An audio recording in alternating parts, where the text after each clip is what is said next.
Recording in progress. Good evening. I'd like to call this regular meeting of the Board of Finance for Monday, July 18th, 2022 to order. First item on the agenda is public forum.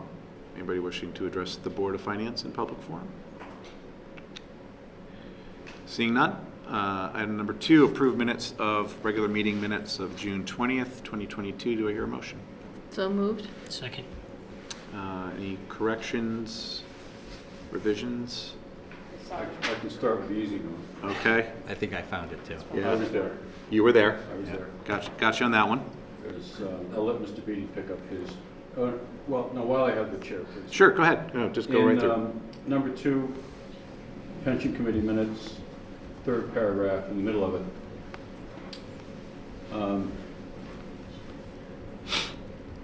He added that pensions were given to all town employees, and there was a sense that, I don't want to make it look like my remarks. There's a sense on the committee that if we looked at one group, you'd look at everyone. Okay. Anything further? Standing building committee minutes. Yeah. First line. Oh, yeah. Number 1, Mr. Beatty noted at the end of the school year Is here. is here. There's an opportunity for them to get started on the projects that they mapped out. Yep. That's me done. Anything else, Mr. Beatty? As you're looking, I'll go back to page 1. I believe that in the vote for the regular meeting minutes, Ms. Wallace abstained because you were not at the previous meeting, right? Yep.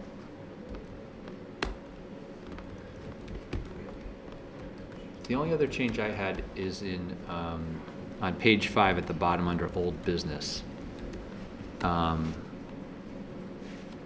Mr. Hoy's comments about the tour of the facility, it was just with regard to the equity of the facilities in relation to female officers. Let's see.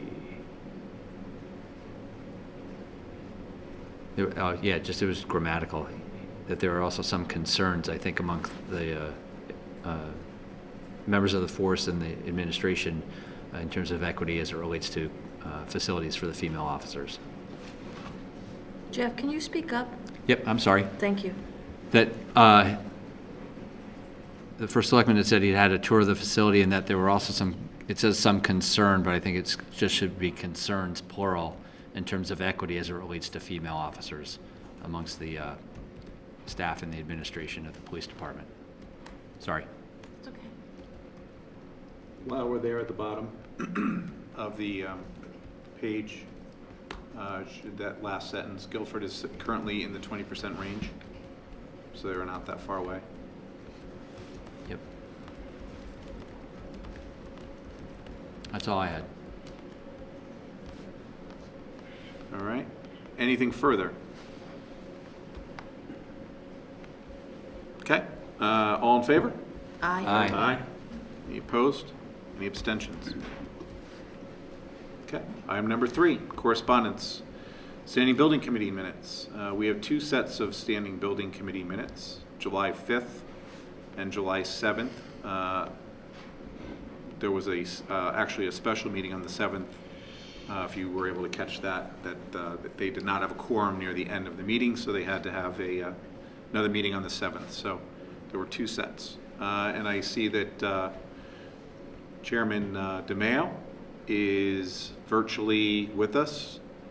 Thank you for joining us, David. Welcome. Good evening, all. So if anybody has any items for Standing Building Committee, now, of course, would be the time. You know, the only thing that caught my eye was the kitchen renovations, and I was just curious if there's enough issues where it might slow us down to the point where we don't do it this summer. That is correct. Those are the kitchen renovations at Baldwin Middle School. Yep. There was a hiccup in the way the bid documents were posted, and they had to be rescinded. And by the time we would get that, or the town would get that back into queue for bidding, it wouldn't leave enough time to get the work done and the materials procured for the summer. So this has been postponed to a June 2023 project. What we're doing in the meantime is, with the funds of the project, is we're procuring 2 or 3 pieces of critical equipment that the food service director of all the middle school has requested that will probably not, the existing equipment will probably not make it through the year. So that material is being procured. We're slated to have that delivery in time for the first of the school year and actually install it. And then when the renovations start, that equipment will be carefully removed, packaged, put aside, and reinstalled in the renovated kitchen. Okay, I think that was probably the oven and the steamer, if not more. Yes, I don't have the meeting minutes with me, but there was 2 or 3 pieces of equipment. Yeah, there were 2. Yeah, there were. Follow up with you folks and tell you exactly what they were. I know there were 2 items that were approved, and one, well, actually, they were all approved, but one of them was going to be delayed, but it was much less expensive to wait the 5 months instead, or I think it was 6 months instead of the 5 weeks. That's correct. I think we saved $25,000 or $30,000 on it. Yeah, it was. And that was a critical piece of equipment. The food service director felt that was an item that was not in jeopardy of failure. Right. Mr. Chairman? Yes. If you would. Yes. Last week, the Board of Selectmen held a special meeting largely on this issue with Cliff Gurnham. And one of the questions that came up was there a possibility that installing the equipment at this point would impact the warranty by installing it now and then taking it out and then putting it back in? And Cliff had indicated that we have the assurances that from the manufacturers or the suppliers that it will not impact our warranties. Okay, that's great. Yeah, I don't believe he's gotten back to us with a final word on that. I don't believe there was anything in the meeting minutes that stated that unequivocally. No, not yet. It probably will be for next month. Anything else for standing building? Either the July 5th or the July 7th minutes. If I could just follow up, in the minutes, there was the HVAC Phase 2 upgrade. There was a meeting scheduled for last week up at the school. I was just wondering if, David, I know you haven't had the chance to meet with the Standing Building Committee as a group since then, but maybe you could you share with us what if anything happened at that meeting? Yes, I'll be happy to share that with you. Essentially what's happened is we have a design team that's standing behind the design criteria that were on the plans and specs, and we have a contractor that believes that the design specs were inadequate for the equipment that was installed. And so basically we have 2 heads butting each other. We have a third party. We've hired a BO company. At the moment, the town will pay for that to remedy the situation. We have a system that's not working properly. It's not delivering the volume of air and the quantity of cooling the space is demanding. And BL company will be on site next Monday or Tuesday to perform the third-party review, and they'll run their calculations, and both parties agree that whatever the outcome of that calculation is, each party will stand by it and take on the responsibility of making sure that the town has a working system, including the responsibility of paying for the third-party inspection. Great, thank you. You're welcome. Anything else? Move your approval? We don't need to. Oh, We're just just- accept them? We're just reviewing. We're just giving David a hard time. No problem. If nothing else, then I believe we're all set with standing building. Mr. DeMeo, thank you very much. appreciate your time as My pleasure, always. Brooke. Thank My you. pleasure. Have a good evening. All right. Thank you. Continue to have a good summer. Thank you. Item number 3.2, Pension Committee Minutes and Monthly Report. Anything on Pension Committee? So I guess I have a question. Go ahead, John. It was sort of in the minutes, and I was trying to put it together, but it seems like we are paying out a larger amount for police pension because of recent retirements, if I got that right. And I think I found a number of maybe 4 retirements in June, if that sounds right. Say that again? I think there were 4 in June, no, No. no. Okay. There were 7, it was in here, there were 7 retirements since June of 2021. Yeah. 2021. And Oh, yeah. 7 that were eligible and 4 that retired. Right. All right. Is that what's Over the tipping the course of the scales, year. the 4? Because I think it was noted in the pension minutes that we're taking out more in the last couple months. We've had to increase our monthly allotment that Yeah. we take out of the pension, out of the investments to cover the actual benefits. But that's overall for all 3 plans, not necessarily Okay. specific to Not necessarily related to one- the police Right, retirements. right. It's Board of Ed, the town, and police. And the unusual drawdowns are traditionally related to the Board of Education pension plan, which still has the lump sum benefit, which, try as we might, is still in those contracts, and hopefully at some point we'll be able to remove those, because those can play significant havoc on our investment portfolio when you do lump sum benefit distributions. Okay. Right, I think you were specifically speaking to my comment about that I had increased the amount. Yeah. Yes, yeah. Yeah, and then I think Mitch was sort of foreboding us that it's sort of an unbalanced sort of retirement community that's, in line to retire, and that we do have a lot of, I think he was referring to the police who are in that kind of 50th category where they Well, potentially may retire. The police are eligible to retire earlier, They have 20. so that's what years. would, make the imbalance. Yeah, and I'm just wondering, are we going to see this trend where we just keep, Well, increasing the payouts? all of our valuations are done based on their eligibility, so financially, the fund can handle. Okay, the so it's amounts already that they been have. factored in? Yeah, that's already obviously factored in. because of the age? Okay. Correct, absolutely. The valuation takes all of that into account, so when we put our annual amount in there, that's all factored in. Is this same topic for OPEP too? Let's Or do you hold. want to do that as a Let's separate hold topic? separate, real quick. Yeah, we'll hold.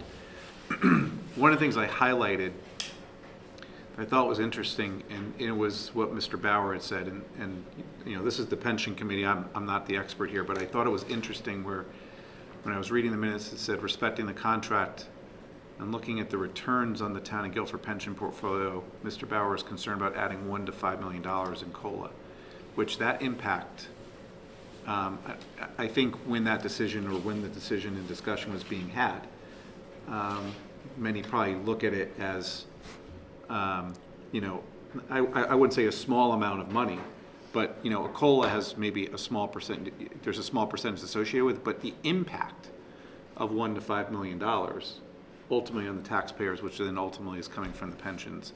I just thought it was an interesting comment. I'm not judging. I just, I don't think you really realize the impact Yeah. of what could be a small percentage. And I'm not siding one way or the other. I didn't really think about it that way. And so, Bob, I don't know. I couldn't agree more. It's a very good illustration. I'm glad he brought it up.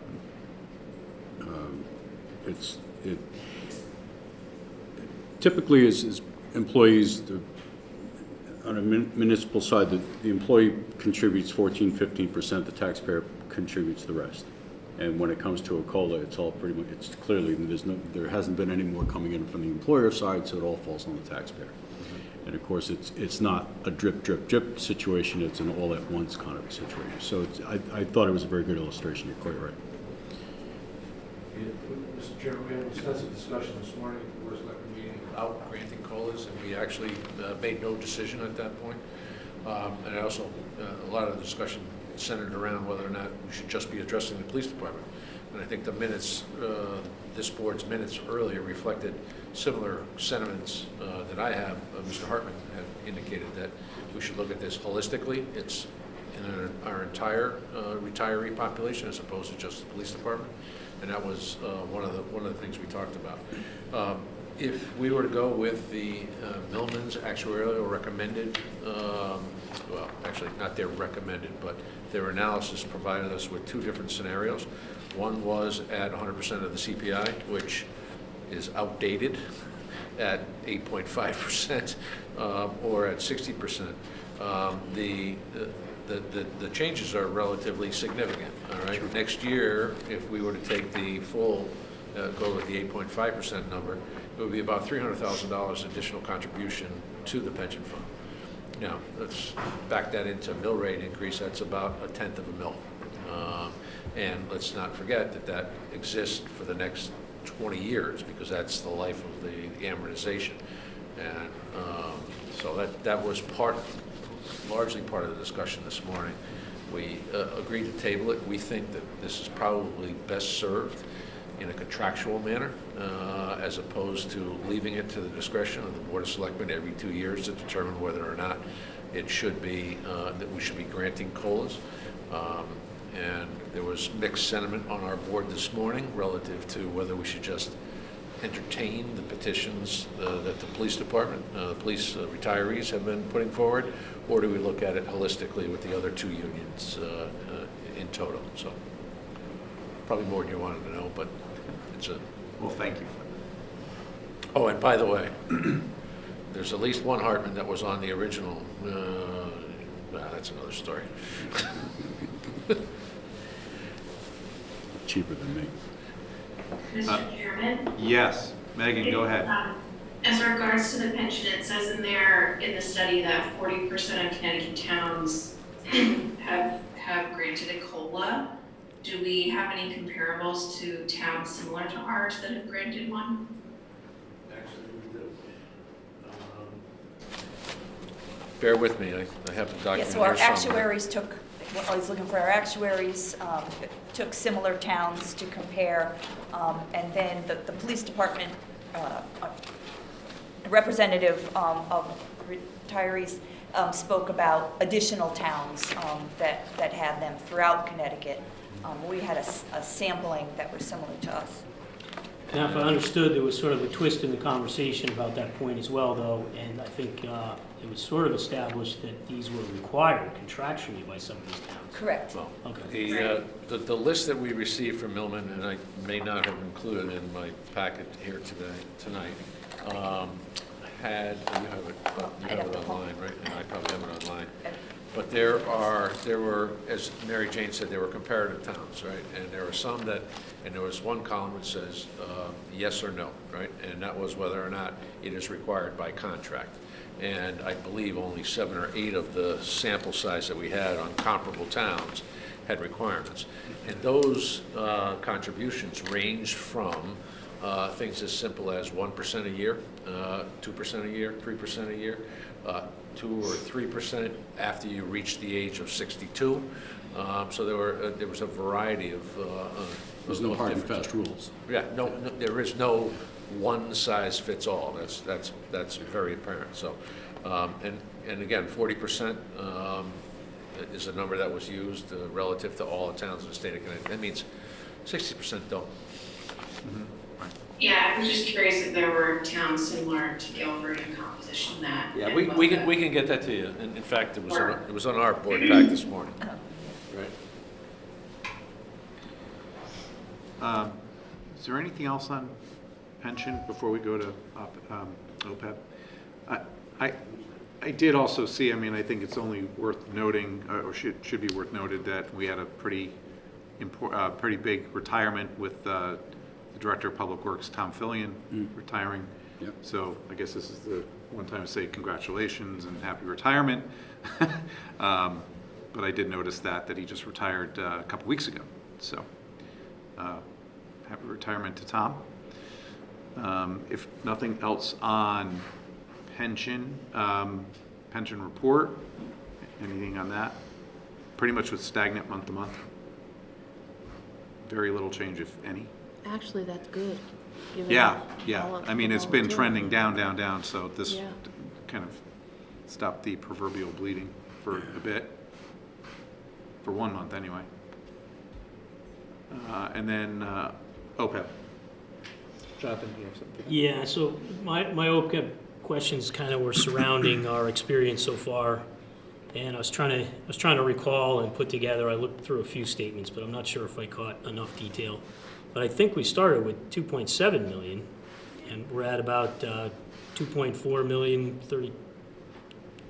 2,432,000, give or take. And I was wondering, we haven't paid any OPEB benefits out of there yet, or have we? We have not. We only have small expenses related to the management of the fund. Okay, and, you know, that was my other question. I actually, I don't know where I got the expectation, but I didn't think we were gonna have the management funds. They weren't on that kind of magnitude, though. Oh, They it's were like like $5,000 $3,000, for the year. something like that. Yeah, it's like $5,000 for the year. We're not, yeah. So it's just been investment experience that's been hurting us. Okay. Yep. Needed a crystal ball to know when to put that in. It's a long-term It'll come back. solution. It'll come back. Don't panic. That's right. If it's only down 10 or 15%. Anything else on OPEB? Okay, item number 4, review and accept report of expenditures for the Board of Education for June 2022. Linda Trudeau and Dr. Balistraci, I believe, now were you the reviewer for the month? Or are you filling in? Good evening. Yeah. That's right. We have our microphone set up over here. That's, We just figured there was more room on this side. That was the thing. Well, all this room without one of our illustrious members in person and virtually joining us. We're good now. Okay. Hello. Evening. Good evening. Good evening. Yes, so I am reporting on the June 2022 financials for the 21-22 academic year. Expenditures for the month of June for the Board of Education were $9,695,405.15. Expenditures and encumbrances through the end of June were 99.49% of the budget, as compared to 98.75% in the 2021 year and 99.02% in the 19-20 year. I think you've probably heard ad nauseum that we've been doing a 2-year look back because of the unusual past 2 years. You'll see the various budget categories identified here. Salaries, purchase services are a little high, and capital are slightly higher than the prior 2 years. Employee benefits and supplies and materials or transportation are fairly even. Tuition is lower than the prior years. I love saying that out loud. And you'll notice that in August, which is not at all unusual, at our August meeting, we expect to be approving some budget transfers just to make sure that all of our lines come in or under budget. So the warrant, total list of payments on the warrant is $2,887,626.26. Mrs. Trudeau has given us a number of notes here explaining some of these categories, but obviously we're both happy to answer questions that you have regarding the report and or the warrants. Anybody have questions? I guess I'll start off with a Yeah. positive. Yeah, go ahead. So the tuition is very positive, and I'm just trying to recall, I think last discussion, did we establish that it was just fewer students? That maybe we didn't have as many students? I'm trying to remember from the monthly report. I think it's a couple of things, right? I really do want to give credit to Mr. Scanziano and Mrs. Trudeau, who over the last many years have been trying to find kind of the formula, the algorithm that would help us try to bring the budgeted and the kind of actual amounts together, as I don't have to tell you what a difficult challenge that is. So to their credit, the last couple of years we have been quite close. We also have had fewer students this year than predicted. We've had, I don't want to speak too much and perhaps let Linda give the more specifics. You know, we've had a couple of placements, kids that have come back into district, which means both that they're getting the benefit of being educated within their community with their peers, but obviously that also provides savings to us as well. And are there things I'm missing in terms of those? I think those are really the two things that have really made a difference. It's still a good story. So. It is a good story. It is a good story. And, you know, again, this is a group that understands how difficult it is to get to that point, right? You only need one or two kids with really high needs to change that outcome. So. And we got a little more money from the state too. Sorry, that's really important, Jeff. Actually, thank you. Yeah, so the excess cost grant came in at a higher percentage than we expected, at about 80%, which is Cash that check quick. very. That's right. Run to the bank. That's right. That helped as well. So just throw the twist on that. It was something that was a little counterintuitive, but maybe it was fuel, and I'm thinking the bus fuel's in a separate line, but the special education buses were a lot higher than we thought, and I just thought they would sort of go hand in hand, unless we're talking about fuel, which we all know is So a lot of inflation. for the special ed companies, they provide their own fuel, except for the special ed buses for specialty that do in district, and then they do 1 or 2 runs for us. We provide the fuel for those. Part of that increase was the additional week and the extra expenses for the summer program last year. We expanded the summer program, and it required more buses, and it was an extra week of transportation, so that was higher than we had anticipated in the budget. We adjusted the budget for the 22-23 year to cover that additional cost. We did have a number of increases in those costs for the ones that we bid out, and I'm sure the next year it's going to be even higher because of the fuel costs. And there are some very specific runs where we can only put one student on a vehicle, so it's a 1-to-1 bus to child ratio, so that definitely racks up the cost a little bit. Okay. Primarily, though, you think the summer program? Yeah, the summer Most of program was, well, that was about $40,000 to $50,000 more than I had anticipated in the Okay. budget. That's probably the lion's share. Okay, I got a couple more, but maybe someone else wants to take a turn. Just a kind of a general observation, and I don't know if there's really an answer to it, but I was looking at the purchase services, and there were a lot of items that were higher. The budget was higher from the previous year, even the 2 years. And on the supplies and materials, it was lower. Just in general, just the categories themselves. I'm not sure if there's any, like I said, an answer to that, but I did think it was interesting that purchase services was, running at about 107%, and was running higher in a lot of categories and then you look at supplies and materials and it's 91. There are a few things in the purchase services that drove specific lines. Actually, that professional and technical services one, that first line, the encumbrance for $14,445 has been canceled. So that'll put that line back within budget on the final report. Right. Legal, we've talked about. Special services, we've talked about. Dues and fees, although that's not a big number, that's 150%. Dues and fees, part of that is coming back. There is a credit for just over $10,000 that's coming back. I don't remember what else was driving that specifically. I'd have to go back and look at that one. Insurance was the cyber policy, which was unbudgeted for. Right. Oh, right. Safety, sanitation, and upkeep in building and grounds. Encumbrances. Yeah. I'm still trying to get So Mr. Gurnham to cancel some so of that the may POs. that may come down. That will come down. Okay. There was a grant we were waiting for training for teachers. We did a marketing video or Yes, something. we did receive that. It was That came in? $40,000 that came in.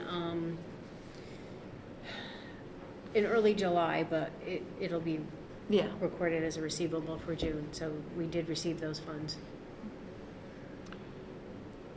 Yeah, and all that makes sense. I was just observing. And then again, the supplies and materials, there's a lot of categories that were like in the 70s, 80s in terms of percent expended. Building and teaching, athletic, Building and audiovisual. teaching, yeah, building and teaching, some of that is, we're not really sure why it hasn't been spent. We haven't frozen anything, it's just based on purchases. Athletics, a lot of that, we had increased the budget for the rebranding, and we had done a lot of the rebranding at the end of the prior school year. Okay, So it just went to a It different year. went to a different year. Okay. Textbooks, there actually was a very large purchase order that came in after June 30th that I was supposed to have received. Somehow the envelope got bounced around, so we are spending some of the additional textbook money. And custodial, I think we talked about before, they're changing over some of the chemicals that they're using, so they're trying to use up what they have. So we haven't purchased big volume of chemicals, and we've gotten some sample pieces in, so we're trying to use up chemicals and trade over. And then there's just been stuff that hasn't been available, so we've had to substitute out other things. My final question, and then Jonathan, you can come back with questions. Site improvements with the encumbrances has continued to be a big number, but now we're at the end of the year, so we're running 125%, but there's 366 in encumbrances, so going to cliff on that as well. I don't know how much that will come down. Yeah. Part of it is the sprinkler system for 595, the attic sprinkler system, and then part of it was the Baldwin where we found asbestos where we didn't think there was asbestos in the carpet or the flooring. So we had done testing and it came back negative, but then they realized that they didn't take up enough layers, and so we found asbestos and had to do that, and that wasn't really originally planned on. Okay.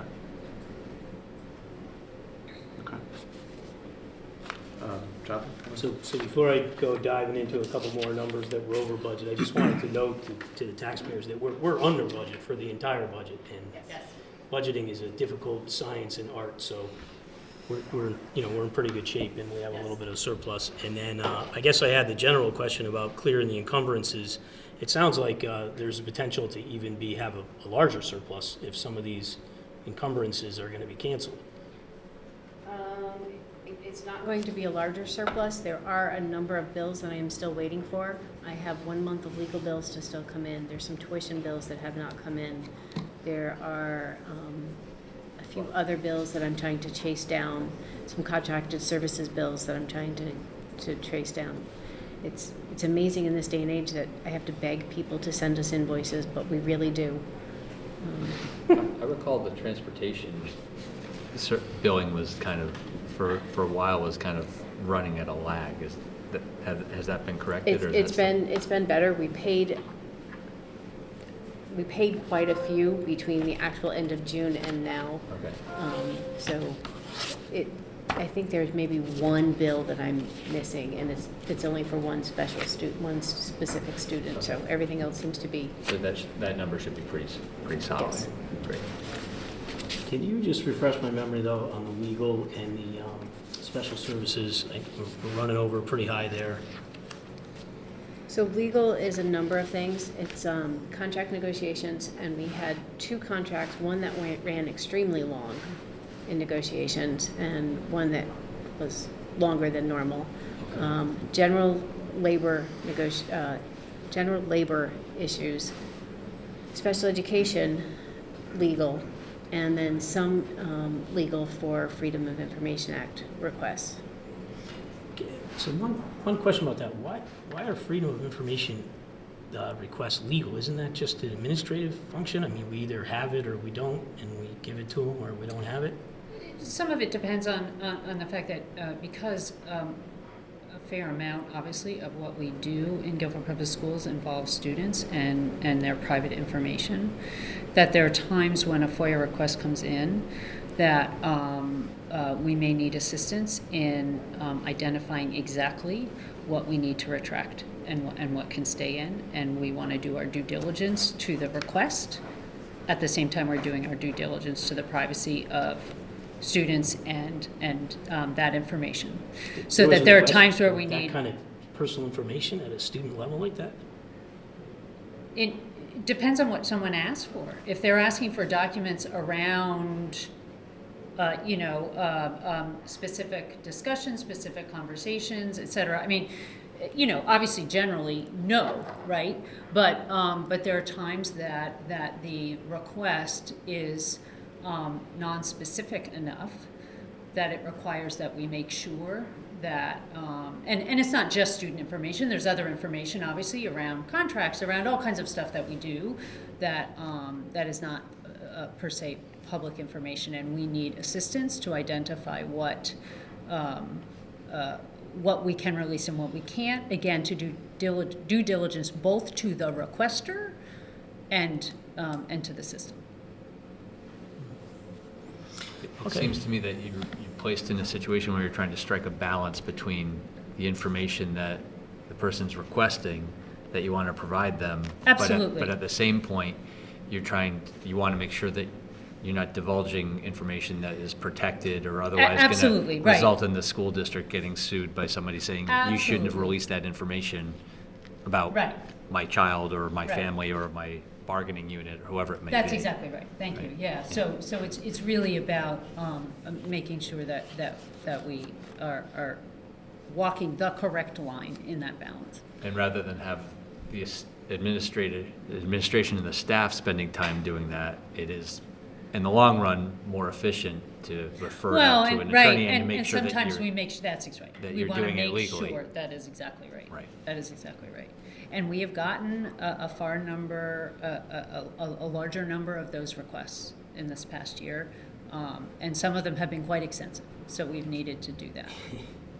I would have thought the attorney's hourly rate might be a little higher than the administrative rate. Again, we're having attorneys do what our staff cannot. We're not passing on work that we are able to do. But again, there are times where we need their assistance.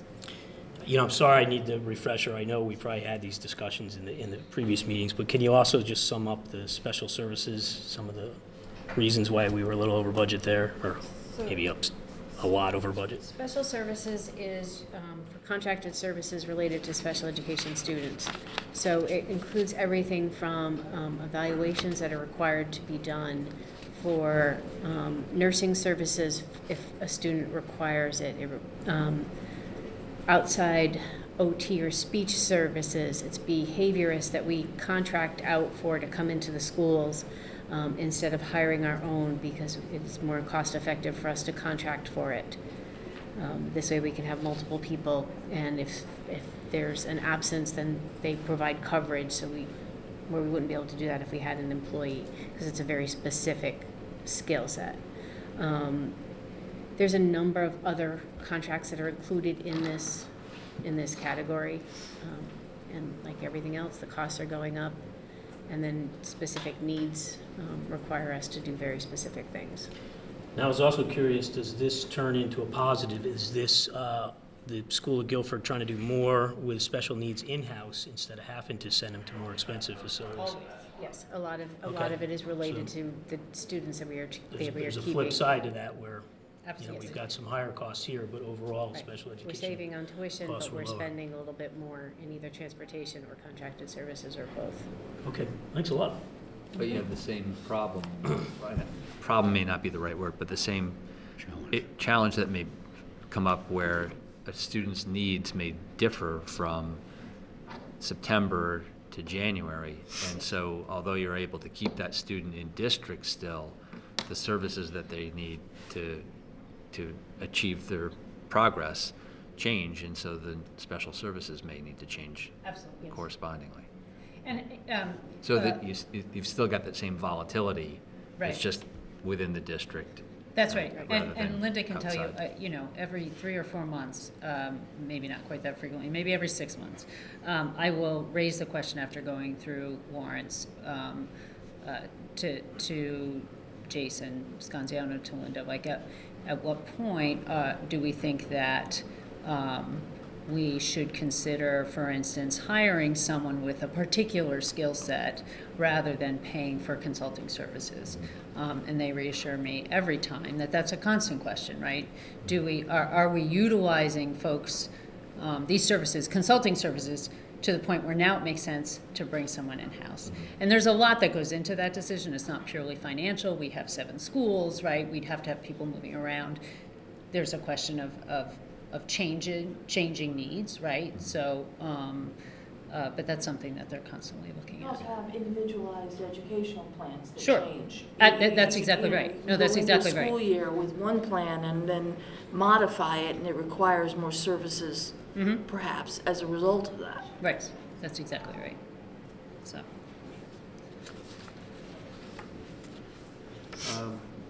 Before we move on to warrants or the minutes, anything else on the finance report?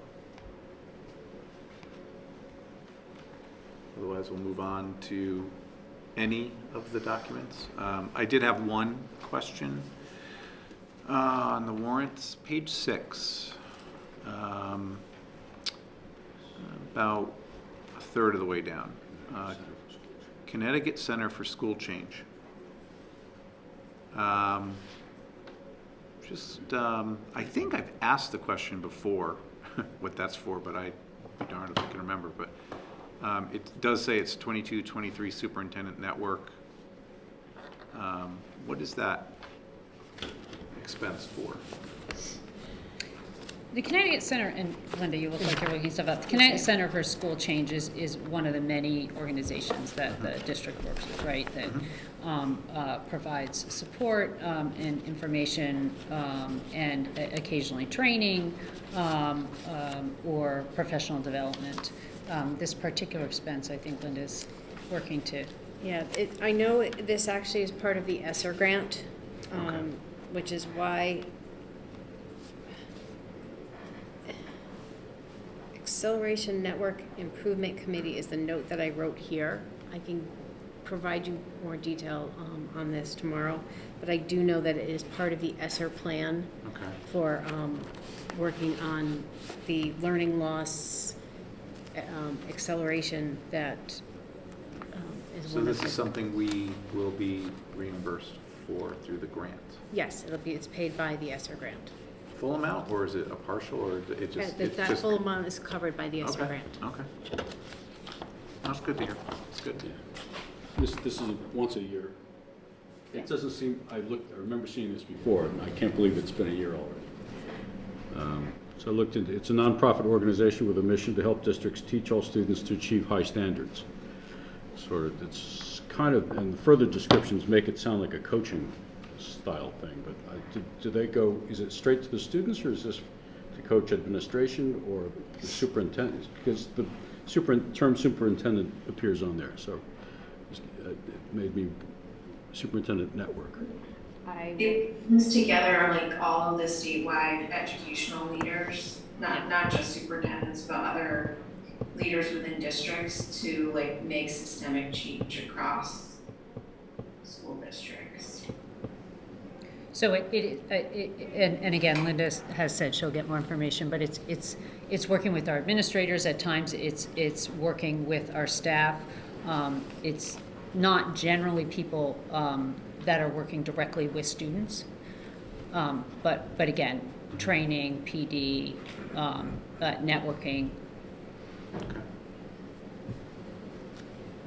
As I was Yeah, it's kind of like the training that they do is like kind of like train the trainer, like you bring it back to your school district and apply it. Okay.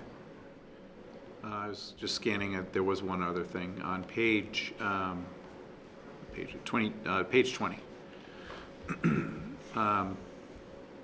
The $28,000 for the Bullard Drive drainage. I highlighted this, and then I was reading the minutes, and there was something in there about the Baldwin drainage, and I was trying to remember, was this regarding the sidewalks too, or is this just the drainage? Because Bullard Drive, that's Baldwin. So maybe refresh my memory, what was the issue with the drainage there?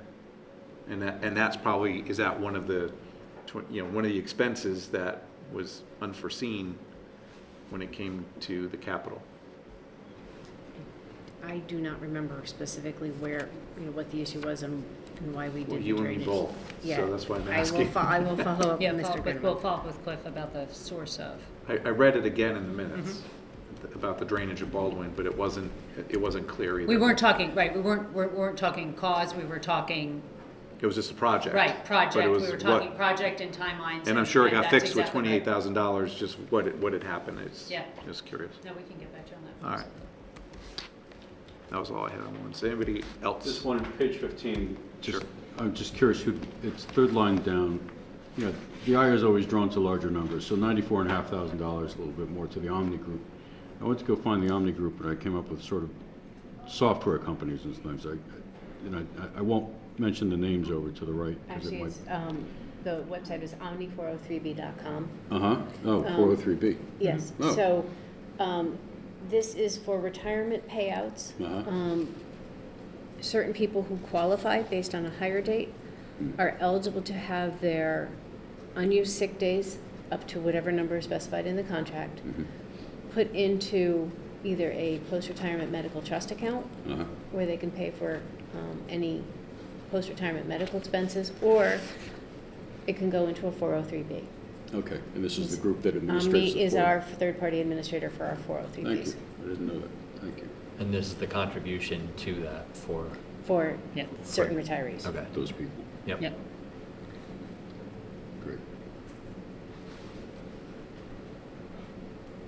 I had one just at the bottom of page 7. It was 12, I wasn't sure if it was a subscription to Education Week or if that's what they charge us to be able to advertise throughout the course of the year if we wanted to post I'm guessing if we wanted to post a Yeah, job it's- opening or something like that? Yeah. Is that what it is? It's a year subscription of job posting. We can put as many as we need to in there for the year. Great. Have we used that and what kind of return have we gotten from it? I know we have, I'm not sure how many we've actually gotten out of it. Okay. It does seem to have a wider reach than anything local. Right. So I know it has brought in some, I don't know a specific number. Okay, thanks. Anything further? For the Board of Education? No. Okay. I did notice I usually have a note about the tuition report, but I didn't see one come to us or Email. Was it emailed It today? was emailed today. I apologize. No, I didn't- that's fine. it's on here somewhere. So, did anybody have anything about do you want to bring up anything on the tuition report beyond the fact that we're in fairly good shape on We're the in fairly tuition? good shape. It did change a bit from my projection for last month. I had been holding on to some money as some just-in-case possibilities for a couple different reasons that I don't really want to go into.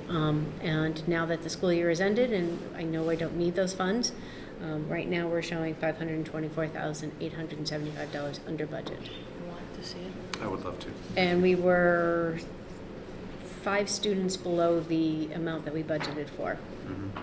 So there were less students. To answer Jonathan's question. Remember the last time we, or the Board of Education transferred money from tuition to other departments? You remember the last time that happened? Because that's probably what, Yeah. that's where it's going to be, right? Yes. Well, that's great. It's Thank you, not Frank. happened in a while. Great. Okay. Congratulations. I will pass that on to Mr. Scanziano. Okay. Alrighty. Nothing further, then I will ask for a motion to accept the report of expenditures for the Board of Education for June 2022 in the amount of $9,695,405.15. So moved. Second. All in favor? Aye. Aye. Opposed, abstentions, recusals. Thank you. Great. The only thing Linda and that I just would add to that, now that we've not that it would change my vote, but I do think it's important that the reason why the number is much higher than we would normally see from the Board of Education is because there's the lump sum payment to the teachers Yes. rather than the weekly, bi-weekly payments they get through Yes. July and August. So that's why the salary, Yes. that's why the salary level is You're saying it'd be substantially helpful to higher. have that noted, so it's. Right, Okay, exactly. sure. Just so somebody's listening and says, wait, why is all of a sudden the school expenditures Higher. almost double Right, what they No, that's- normally would That's a be? good point, yeah. Yeah, we all kind of know, but. Lump sum payroll is that- over yeah. $4 million, so Yeah. it's basically the equivalent of 4 paychecks Right. paid all at But once that's, for but every person. it's an easy to note, easy thing to note, Yes. to save us wanted to that put it question. on there. No, it's Right. a Somebody's good, watching and that's a saying, good wait, call. why is the school so high? Right, That's right. why, so, Excellent. Great. thank you. Thank you. Item number 5, review and approve report of expenditures for town government for June 2022. Mary Jane, good evening. Evening.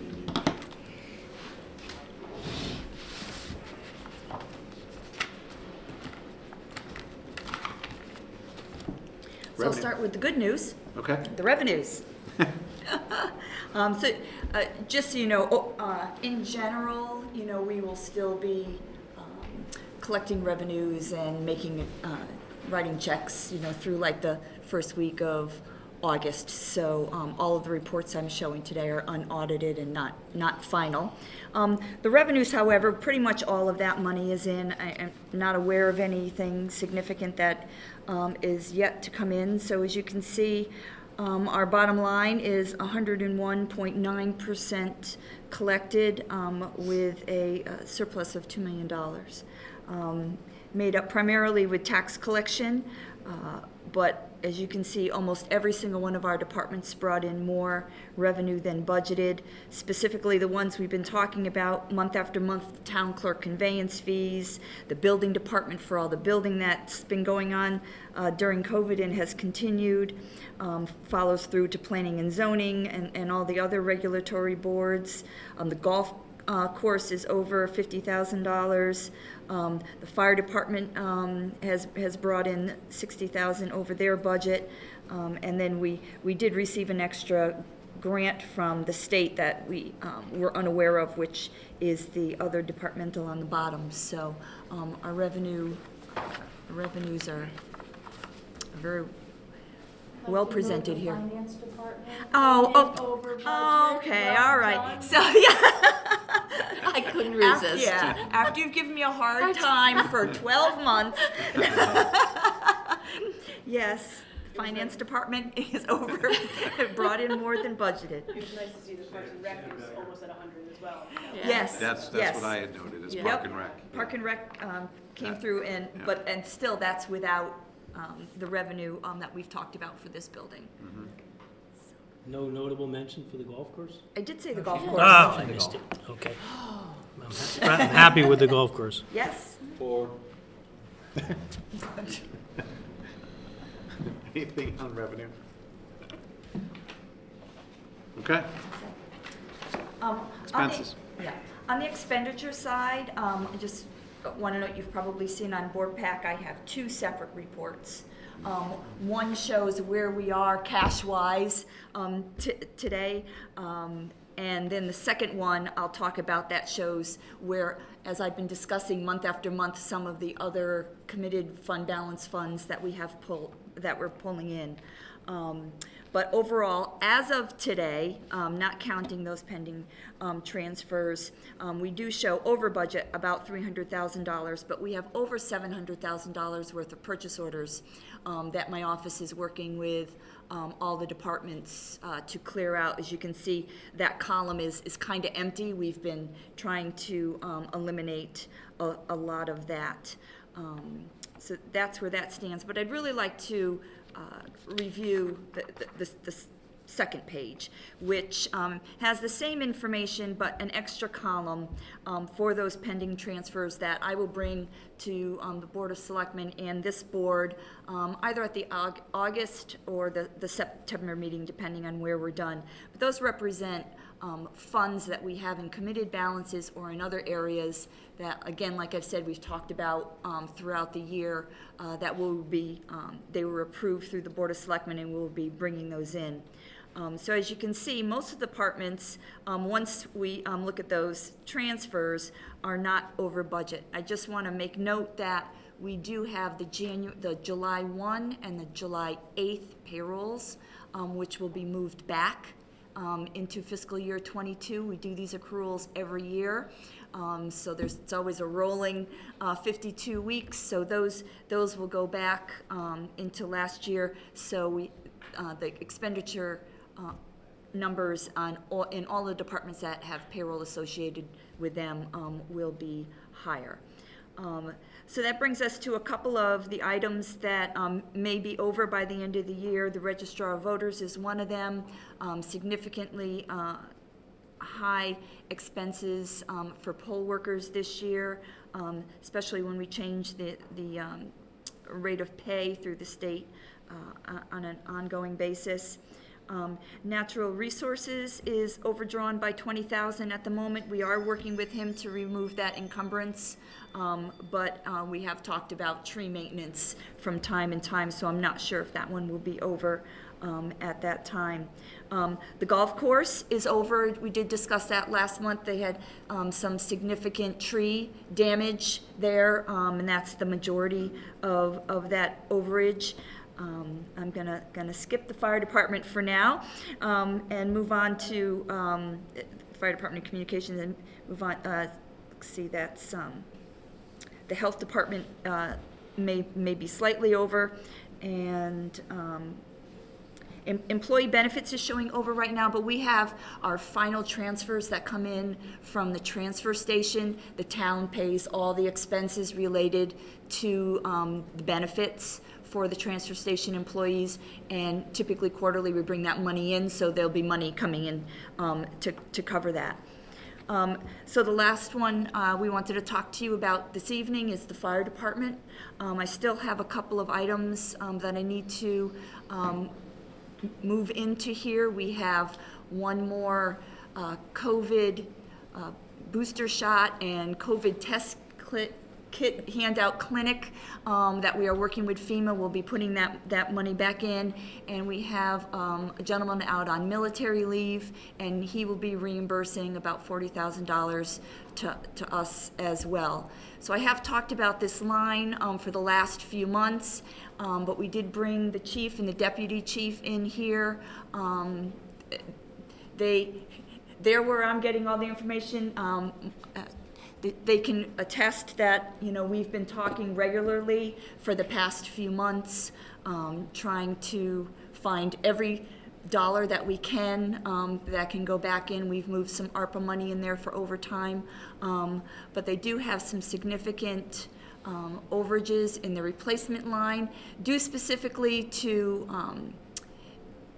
shortages in their department, military, medical, some others. So they are here to answer whatever specific questions you might have. Wow, kind of like putting us on the spot here. I- Got the chief here. We got the bigwigs from the fire department. We're not quite ready. We have been discussing all right, of and this, so they it's know not- that. They know that It's because not a surprise that all of a sudden, look at how much we're over, but. Correct. But just in case there was something No, I maybe in appreciate- particular yeah. that maybe I haven't been able to answer, or if you have questions to them on how the replacement works, or anything like that, they're better equipped to answer those types of questions than I am. So. Sometimes it's trying to remember back to the budget discussions, because a lot of replacement, overtime, that's all discussed, and it seems like every year we get a refresher on how it all works. Besides those two, I mean, the only, the vehicle maintenance and the operating supplies are the two line items that are over. And vehicle maintenance, when they get older, need more maintenance, and if you want to touch on the operating supplies, I guess right now it's trending over $52,000 over the budget. If you want to just maybe talk a little bit about the operating supplies and why that number is over. My assistant chief will come up. I'm sure he will. I just want to say while I have them here that, we've always worked together well in all of our departments. But COVID has really brought our departments really together, and I know Clint is on the line as well. We work very, very closely together, and the work that the fire department does for us, especially Clint working with all of the FEMA spreadsheets, has really allowed us to garnish a lot of revenue back from them. So we have a really, really good team that works together, and it's thanks to the guys here and Clint on the screen. Thank you for joining us. Thank you. Appreciate the opportunity. Yeah, so there's been several, this last couple of years has been challenging for, planned and budgeting process and unplanned events.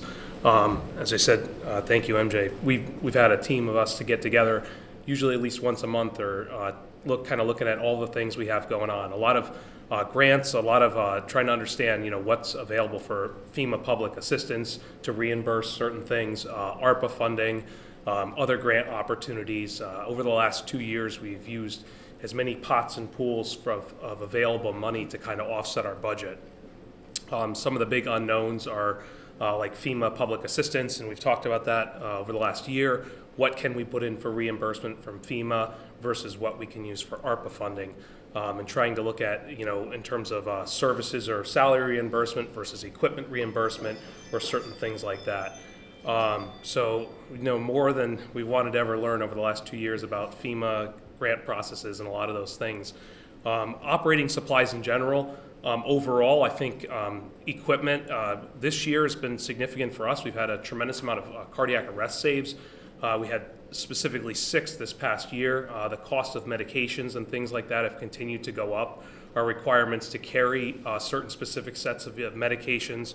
The big piece of driving costs is availability of equipment and stuff like that.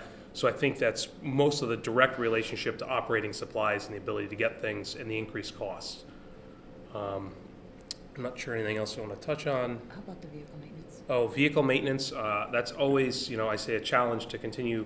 What's an aging fleet? What's, preventative maintenance? What can break? What doesn't break? One of the significant things this year was the pump on the fireboat. We had a significant amount of maintenance on the fireboat pump, which, last year we had 2 boat fires, so surprisingly it got its use last year, but this year there's some things that needed to get worked on. That wasn't a planned event, it was an unplanned event, so there's a combination of things that kind of pushed us over the edge in that account line. Yeah, you answered the question, about vehicle maintenance. Sometimes it's spread out amongst a number of vehicles, but like you're saying, sometimes there's that one vehicle or one particular incident. It sounds like on the operating supplies, that is spread out throughout a whole bunch of different categories that we usually see during budget season. Correct. And we don't have that in front of us now, but we know that there's a lot of line items that are underneath that. So, anybody else have any questions for Assistant Chief while he's here? Well, I'm just curious, you mentioned the military leave is ending. Any light at the end of the tunnel for the long-term medical one, or is that? Long-term medical's going to be back to work within the next week or 2, and military, we're hoping Sean gets home by September. So he's been over in Poland on the front line since the beginning. So good to have him back. And I know we do talk about this, but just for the taxpayers, and I'm not asking you to answer the police department, but you've got a similar budget, but your $500,000 shortfall is almost completely made up of replacement salaries and overtime. So how is it, what's happening over the last three years that you guys are, it keeps happening? Should we be adjusting the budget? I don't want anybody to look at Guilford and say they don't understand the budget process. Yep. So that replacement salary specifically, we talk about every year, and that moving piece, as we hired more full-time staffing, we've reduced that replacement line item to offset additional callbacks or call-in, additional staffing or anything we've needed. And part of that moving that replacement salary piece. So fire department's a little bit different than the police department when it comes to replacement salary, because firefighters do not get true time and a half until they work an extra, it's called a Garcia cycle, under Fair Labor Standards Act, FLSA. So that work period, essentially, they have to work above and beyond 212, so an extra 44 hours in a whole month in order to actually get time and a half or to be eligible for it. So that's where that replacement salary covers the straight time and the overtime covers the halftime portion. And that's important to understand. It's a little bit, once you start to understand it more, it helps. But it's a very, Taken me 7 years. Yeah, and it continues to change. It continues to change on all levels. But the big piece with that is trying to look at the variables of the unplanned events. Sick time, specifically that replacement salary piece covers sick time. In these last 2 years, COVID obviously has really offset things in terms of what we normally do. For instance, just through this past budget cycle, up until December, we were in a 10-day mandatory quarantine. Now we're down to 5 and 5. So somebody says, hey, I don't feel well, I have a sinus infection. I've been COVID tested twice, but either way, if somebody said, hey, I'm coughing, I'm sneezing, we don't want those people coming into work and contaminating the rest of the fleet and emergency services. So, essentially we've been sidelining them for 5 days, and then 5 days they come in and wear a mask and mandatory COVID testing. So some of those variables throughout the year have pushed us in places with that account that weren't planned. And replacement, it's not a misleading word. These are our staff that are covered. Correct. We're not taking people in from other towns or other Nope. So municipalities. we don't need to. We haven't brought. We haven't had to bring another town in to cover us or anything like that. No, they're our own salary, meaning our own people. That if somebody goes out sick, we need to fill their position for the day. It's our own employees replacing Right. somebody else that might be out. And Right. once upon a time, this comes up every once in a while, should we be looking at, and I know you guys, I think you've run a study, does it make more sense to hire more staff, full-time staff? So it's a continuous question, and every year as we look at the numbers, call volume, back-to-back calls, the ability to, so every month I report out what's called a 1710 report at the commission of how many firefighters we get on scene and also response times across the area. We made significant improvements by putting 2 people in North Guilford to cut the response times from 13.5 minutes down to 8 minutes. So those things at some point, if we see time start to move up or we start to get less firefighters on scene at the structure fire, then I'd say at some point we need to start continuing to look for, and again, that we received the SAFER grant. We've looked for federal funding to help offset that. We're, two times we received SAFER to look at those, but continually evaluating our effective response force and our response times across the town. Every month we report at the commission. So at some point there is a breakover where it's more cost effective instead of paying time and a half or overtime to hire full-time staffing. Right, because benefits go into the equation. Into the equation. Correct. And it might be a good idea maybe to have somebody come in and do the numbers for us and see what happens. Maybe you'll come away happier with more feet on the ground and less But as of less money to pay. But as of now, you're not seeing an escalation in response times or anything that would No. lead you to think that you need more. To today, not right now. Right. But we do evaluate every month. We report out at the commission meeting. We constantly, it's our report card. We essentially measure that metrics every month and kind of look for trends. And then we look not just month to month, but also over 6 month or 2-year periods. And call volume and back-to-back stuff ebbs and flows. So, but we're constantly watching. And it was alluded to that based, when you're budgeting, the reason we're talking about this is because they're over budget. The overtime and the replacement salaries are budgeted over is it a 3-year average? 3-year average. Correct.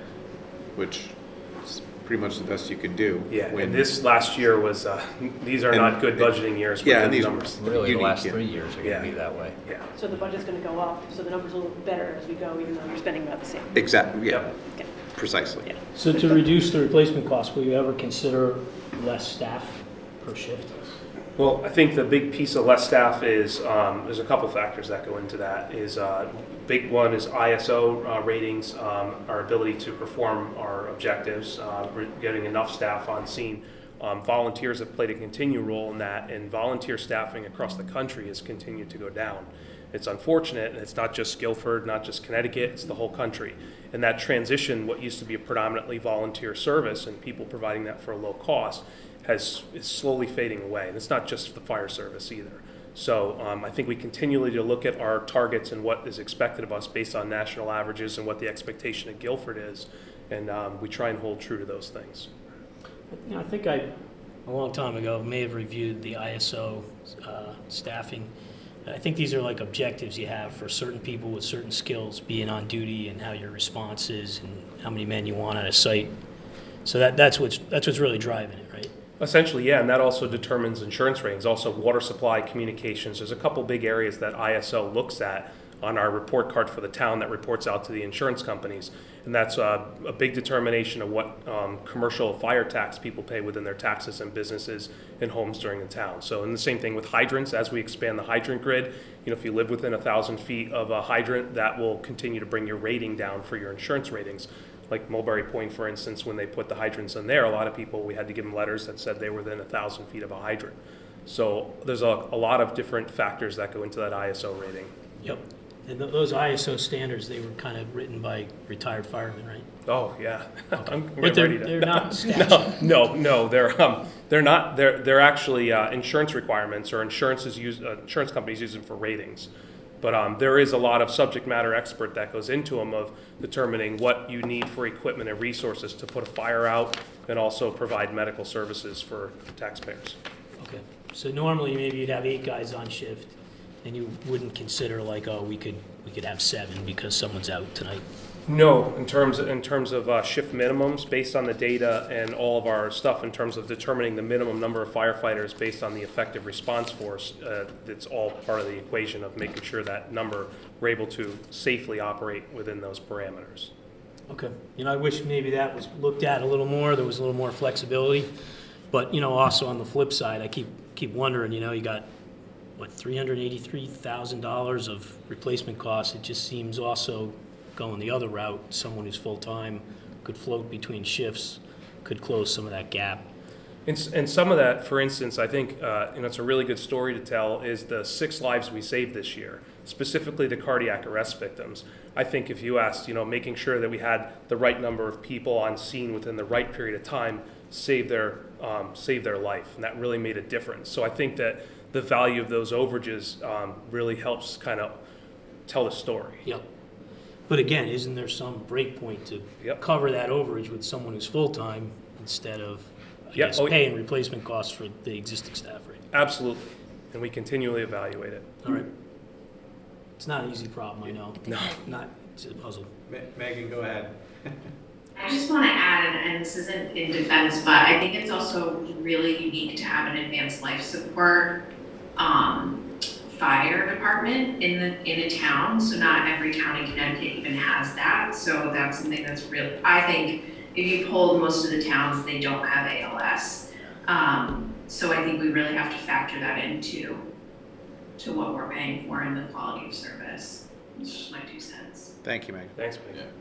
I agree. I think we're just talking more about the budget process and accurate predictions rather than the level of service. If I may add, Nothing Mr. wrong with Chairman, that. we have the best cardiac arrest save in New Haven County. Yeah, they were just Because of the rewarded. excellent staff that we have, the exit response time that we have, with the amount of people that we have on duty to adequately take care of the emergency that's on hand. The fire department is the lead agency on all emergencies in the town of Guilford. And there's not one that was not answered. Can we talk utilities? What's that? Can we talk utilities? Sure. Something more mundane. Thank you, Chief. Go ahead. Just that we're over by $10,000, which is abnormal for the department. Usually we're right on, you know, I'm wondering why. Is it fuel costs? Is somebody leaving the lights on? We had that same conversation today. Yeah, I did ask. I said, I can't figure out why that we're over in that, and we haven't been. Yeah. So I'm going to have to get back to you on that, but I can definitely get a more definitive answer. Okay. That'd be good. And similarly, on the communication side, the telephone cost is way off. Is that new equipment or just higher rates, or what do we know? Bigger usage. Okay. COVID has caused a lot of usage. I'm not exactly sure which line item Mary Jane, was that 15,000 you put in there? Yeah, that's what I was just saying, there's something that we put in there. Yeah. Yeah, exactly right. It was for the public notification. Yes, I see. It was originally at the budgeted- Everbridge, that's exactly Everbridge, right. It I was see. originally budgeted for 5,000. I know And there's the a- overage was an additional 15,000, I see. okay, which is well considered the public. Correct. Great. Is there anything else for the chief or the assistant chief while they're here? Although they'll probably stick around a little while longer, but I don't want to put you on the spot. Thanks. It's just good to have them here so that if No, this is anybody very asks you helpful. in the public, Very that you helpful. know. Thanks for coming. Thank you. In case it box up.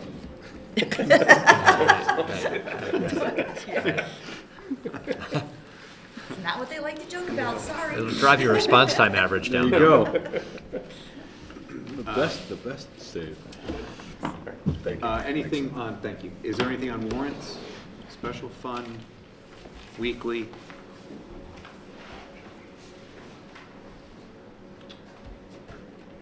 I usually do this on special fund. Ask the question that there were 2 expenditures for the stadium turf field project. And so the typical question I ask is, how many more payments? Are we close to being done with stadium turf field payments? It looks like there's a application number 6 and application number 7.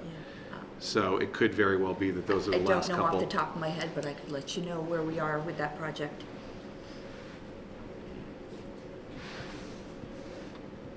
Other than that, I didn't have anything else on warrants. And then medical.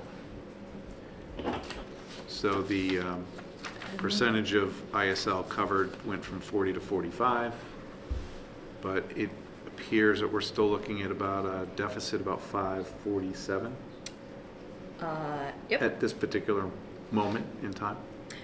Correct, and as you can see from the last, 2 months, and especially in June, Especially June. it's, we're starting to ramp up. Now, whether or not that's people, going out and getting things done, I can only assume so, because normally in June, we have our, sometimes our lower months,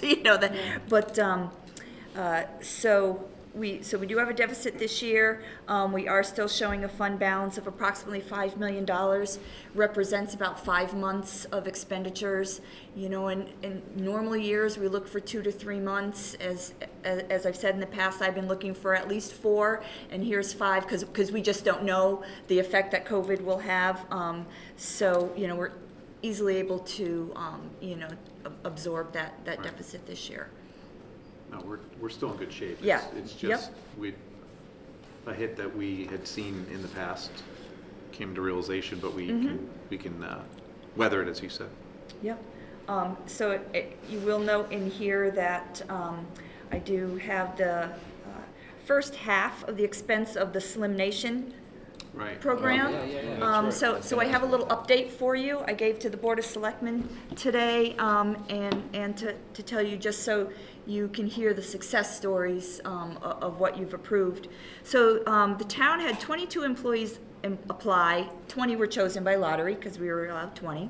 And the Board of Ed also has 20 employees in there. On the town side, 1 person needed to drop out, and we replaced them with somebody on the waiting list.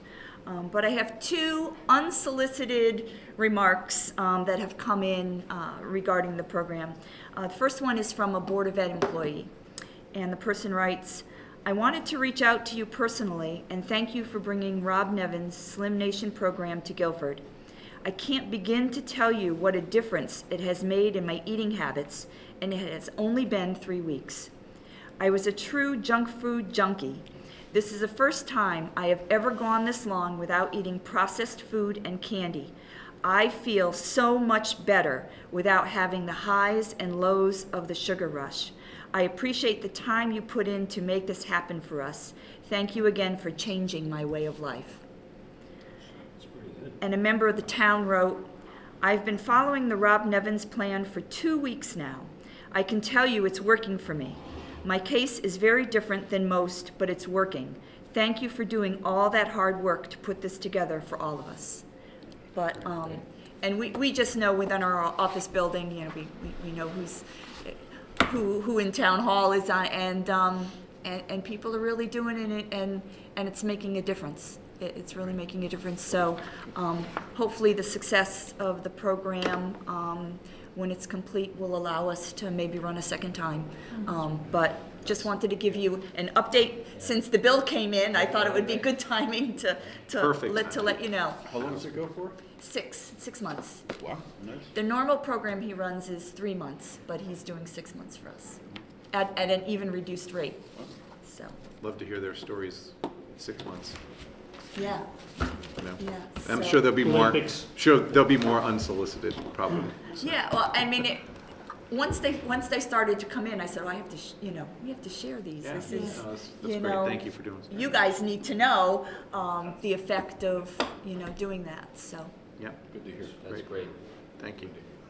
On a side note, Yes. the past week we had, I saw some news about Connecticut medical rates, excess of 15 to 20%. Just throwing it out there is something that we're going to be faced with when we start the budgeting process, I hope. See, Yeah. we are gonna be going out to a full RFP for medical insurance this coming year. We're still, look at Linda, because we're, make sure we're all still on the same page. That was our plan, so we'll Yeah. see, Yep. what comes of it, but we'll be probably starting that process pretty soon. It takes Well, that's why, quite a I bit. mean, Mhm. Yep. I saw it. Yeah, our consultants will luckily be doing most of the work, but we'll be doing that and I obviously bring can't the help but results. wonder if it's not a knee-jerk reaction to COVID and long COVID, people who, Well, ours is, we're self-insured, and it's really on an ongoing, it's claim dollars based. I just So, meant the insurance. in general. Yeah. yeah, I don't know. Mr. Chairman? Yes, go ahead. To that very point, Mary Jane, I'd like you to address this, and maybe Linda could comment as well. But since we put the budget together for medical expenses, we have had some revised projections from our insurance consultant on our actual costs. So I don't know if either of you has those numbers at your command, but at some point, I think we need to share it with the Board of Finance, because there is discussion taking place about reducing the respective contributions from both the Board of Selectmen and the Board of Education. And for some of you might recall, when I sat at that table, we had some discussions that those kind of decisions were not going to be made without the consensus of all three boards. So I think you guys will be receiving at some point a recommendation on the respective contributions from the Board of Education and the Board of Selectmen relative to the healthcare accounts and the new information we've received from our healthcare consultant. I think all three boards at one point agreed to the fact that we wouldn't make those decisions unilaterally without full consensus of the three boards. When do we think, when those numbers? We already have those numbers, so. Well, I know you have, but when? Yeah, I can't get into my email. I've been having a lot of connectivity. When do those get shared with us, just for time? Conversations I've had with the Board of Education and the superintendent, I agree to the reduced payments with the caveat that if our experience results in something that is inconsistent with the new projections and we have to fund a gap, then both entities will have to make up that difference. Is the difference significant? I'll let them answer that. About 500,000 Okay. over the two, over both the town and the Board of Ed. What's our total, about 13 million? No, the revised number is what, 14.7? 14.7. Yeah, it was 15.2 was the original, and the revised number is 14.7. Okay.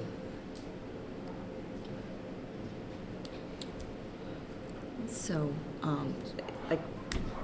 like the first selectman said, in the discussions that we've had between myself and Linda and the Board of Ed and the Board of Selectmen, felt we should take the lower numbers. I mean, there's no reason to really put more into the fund than the numbers.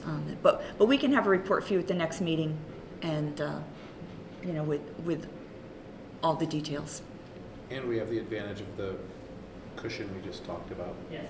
So Correct. that Correct. helps. That played into the decision making. Yes. Mm-hmm. Yeah, Mhm. absolutely. It's one thing if Yeah. we were cutting it close, but we're not. Correct. Correct. So that's exactly it. There was no reason not to take the $500,000 loan. Right. Okay, so we'll discuss that. Sure. Next month. We'll bring next a month. full report next month. Okay, Yep. thank you. I just don't want you to go away without approving my warrant amount. We kind of skipped over that.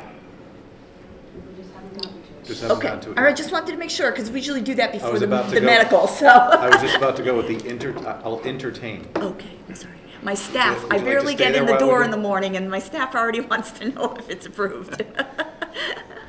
So, well, you heard that we're going to entertain now a motion to approve the report of expenditures of the town government for June 2022 in the amount of $2,272,281.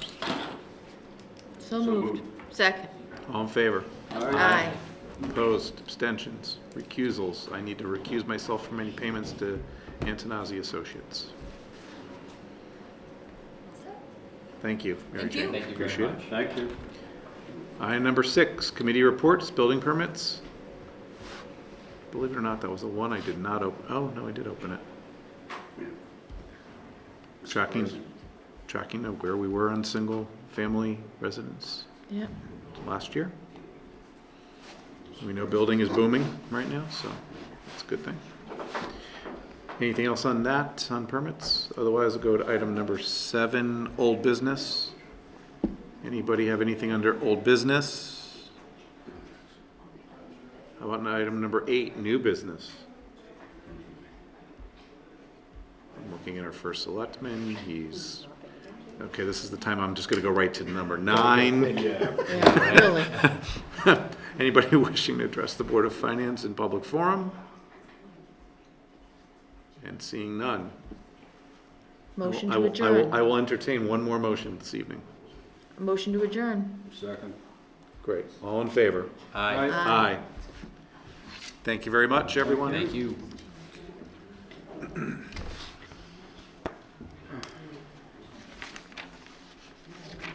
Oh, I s-